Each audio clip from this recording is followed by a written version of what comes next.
Senator from Tennessee. Madam President, I rise today to talk about the abuse of authority that's taking place with the administration's use of Section 232 of the Trade Act to implement taxes on the American people. Let me say this one more time. The President and the administration, abusing Section 232 of the Trade Act, has decided on its own accord to tax the American people. They've put in place a 25% tariff on steel and aluminum, getting ready to do so on some other products, and yet this is Congress's responsibility.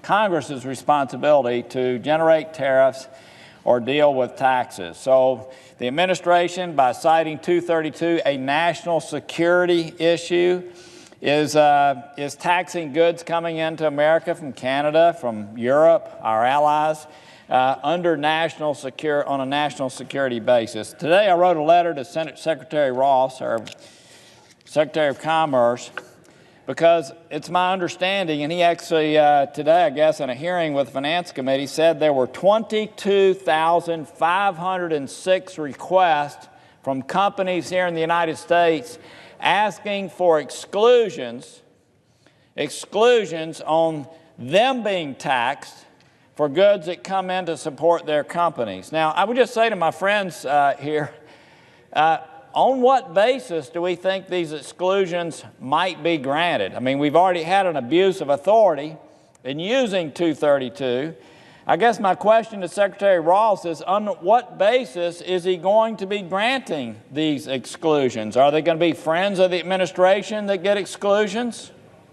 Are they going to deny exclusions to opponents of the administration?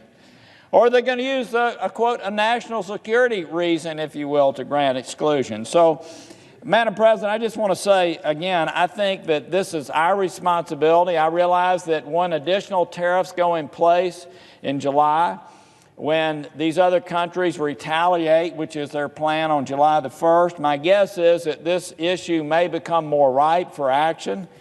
Not unlike what is happening down at the border right now, where people are seeing what is occurring and action is being promoted to solve the problem. I think once the tariffs kick in place against us on July 1st by these other companies, because we, in a most unusual way, the administration citing national security against Canada, Mexico, many of our NATO allies in the European Union,